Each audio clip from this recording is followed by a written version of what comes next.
Or, in the middle of a dry, dusty stretch of South African farmland, there is a hole in the ground that doesn't look like much from the surface. A pool of dark, still water at the bottom of a rocky depression. Pool is the mouth of one of the deepest underwater caves on the planet. A flooded sinkhole that drops down into the earth for nearly 900 feet.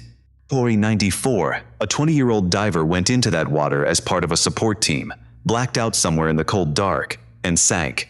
His body did not stop sinking until it reached the very bottom, a place so deep that for the next 10 years, no human being on Earth was capable of reaching it. This is the story of the young man who vanished into Bushman's Hole, and of the depth that swallowed him so completely that recovering him became one of the most dangerous undertakings in the history of diving. To understand this story, you have to understand the place, because it is genuinely one of the most extreme environments a human can enter. Bushman's Hole, known in Afrikaans as Bushman's Gat, is a freshwater sinkhole in the northern Cape of South Africa. From the surface, it's deceptively small. Beneath that surface, the water opens into an enormous flooded shaft that plunges down past 800 feet, making it one of the deepest known freshwater caves anywhere in the world. Water is clear and cold and utterly black once you get below the reach of the sun, and depth in diving is not a gentle gradient. Every additional foot multiplies the danger in ways that compound on each other until they become almost incomprehensible. Here's why depth is the enemy. The deeper you go, the more the pressure crushes in on you, and the more dangerous the very air you breathe becomes. Below a certain depth, ordinary air turns toxic. The oxygen that keeps you alive becomes poisonous under pressure, and the nitrogen turns you drunk and stupid and slow. Divers going truly deep have to breathe exotic gas mixtures, carefully blended with helium, just to keep their brains and bodies functioning. The deeper you go, the longer you have to spend coming back up, pausing for hours at staged stops to let the gases bleed out of your blood without killing you. A dive to the bottom of a place like Bushman's Hole isn't a swim. An expedition, planned for months, with backup divers, support divers, and an entire team whose only job is to help the deep divers survive the trip down and back. The young man at the center of this story, Deon Dreyer, was part of exactly that kind of support team. He was 20 years old. He was not attempting the record-breaking deep descent himself. He was one of the divers supporting the effort, doing the kind of dive that was, by the standards of that place, relatively shallow and routine. Or he was experienced enough to be there, trusted enough to be part of the operation, and somewhere, during his dive, at a depth that should have been survivable, something went wrong inside his body. We will likely never know the exact cause. Or it may have been a blackout, a sudden loss of consciousness that can strike a diver with little or no warning, triggered by the body's reaction to depth, to the breathing gas, to dozens invisible factors that medicine still doesn't fully understand. What is known as the terrible result. He lost consciousness in the water, and an unconscious diver does not float. Weighted with gear, no longer breathing in the controlled way that keeps a body neutral, Deon Dreyer began to sink. To a ledge, not to a bottom anyone could reach. He sank down through the black shaft of the sinkhole, past every depth a rescuer could follow, all the way to the floor of the cave, nearly 900 feet down. Sit with what that meant for the people on that team. One moment a young man is part of your operation, breathing, alive, doing his job. He is gone. Not lost on the surface where you might find him. Not snagged at a depth you could descend to, but sinking past the absolute limit of human reach into a place none of you can go. There was nothing anyone could do. To follow him down would have been to die alongside him. The depth that took him was a one-way door, and it closed the instant he passed through it. And then came the part that makes this story so haunting, the waiting. Because Deon Dreyer's body did not disappear into nothing. It came to rest at the bottom of the sinkhole, nearly 900 feet down, in the cold and the dark, perfectly preserved by the frigid, oxygen-poor water. Everyone knew roughly where he was. They simply could not reach him. The deepest a diver could safely go fell hundreds of feet short of the cave floor. Technology, the gas, the human endurance required to descend that far and come back alive. In 1994 it barely existed, and what existed was nowhere near reliable enough to risk on a recovery. So Deon Dreyer stayed where he had fallen. 1 year. Then 10. Think about what that does to a family. A son, 20 years old, lost not to a place you can visit and grieve at, but to a depth that holds him just out of reach year after year. His parents knew him there. They knew more or less exactly where. And they could do nothing but live with the knowledge that their son's body lay at the bottom of a flooded hole in the earth. in water so deep that bringing him home was, for a decade, simply impossible. There is a particular cruelty to a loss without a recovery. The grief never quite gets to close, because the body is still out there, in the dark, waiting.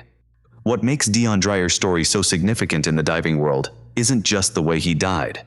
It's what his disappearance set in motion. Because the depth that swallowed him became a kind of obsession, a line in the sand for the small, intense community of divers who pushed the absolute limits of how deep a human can go.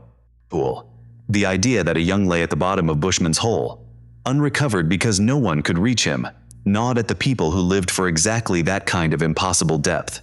And 10 years later, one of the most accomplished deep divers in the world would decide that he was going to be the one to bring Deon Dreyer home. A decision that would lead to one of the most famous and tragic recovery attempts ever made. But that's a story for another day. For now, I want to stay with the depth itself, because it's the real monster of this story. We have a hard time understanding deep water because nothing in our daily lives prepares us for it. We think of the ocean's surface, of swimming pools, of the diving we see on vacation. But 900 feet down in a flooded cave is an alien world, pressure that would crush an unprotected human, cold that steals your warmth in minutes, darkness so complete that the most powerful lights vanish into it, and a stillness that has held that water undisturbed for thousands of years.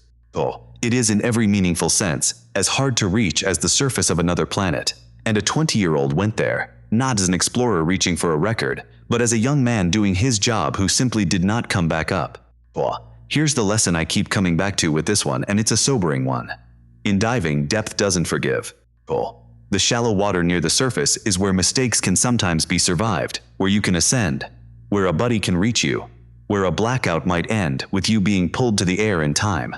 But every foot deeper strips away another layer of second chances until you reach a depth where there are none left at all. Below a certain point, there is no rescue, there is no recovery, not for years, maybe not ever. The water simply keeps you. And that's the brutal truth that the deepest divers live with every time they that they are going to a place that, if it decides to keep them, no one will be able to take them back from. Deon Dreyer was 20 years old. He went into the water to help others survive a dive, and the depth took him in a way no one could undo. His story is a reminder that the most dangerous places on Earth aren't always the loudest or the most dramatic. Sometimes they're a quiet, dark pool of still water in the middle of a dusty field, a hole in the ground that looks like nothing, and goes down further than almost anywhere a human can survive. There's a piece of the science here worth slowing down on, because it explains why this kind of loss is so absolute. When divers talk about why deep water is uniquely unforgiving, they point to a wall of compounding problems that all arrive at once. There's the pressure. At 900 feet, the water pushes in with a force dozens of times greater than at the surface, enough to compress gases and stress the body in ways shallow divers never experience. There's the gas toxicity. Breathing ordinary air at that depth would render a person unconscious or dead, which is why deep divers carry exotic helium blends and switch between different mixtures at different depths, a juggling act with no margin for error. There's the decompression. Spend even a short time that deep and your body absorbs gas that must be released slowly on the way up, over hours of staged stops, or it will fizz out of your blood and tissues like a shaken soda and cripple or kill you. And there's the cold, the dark, and the sheer distance from the surface, each one multiplying the others. A blackout at 30 feet is survivable. A blackout at 400 is almost certainly fatal. A body that sinks to 900 is simply gone.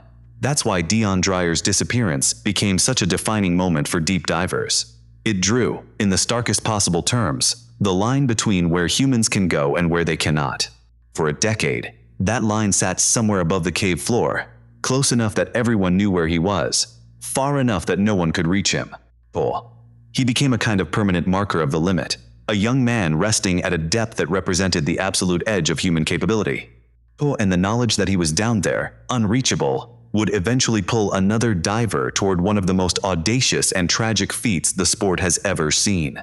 But strip away the records and the technology and the obsession, and what remains is simpler and sadder. A 20-year-old who went into the water to help his team and didn't come back, and a family that had to live for 10 years with a grief that couldn't close because the cave wouldn't give him back.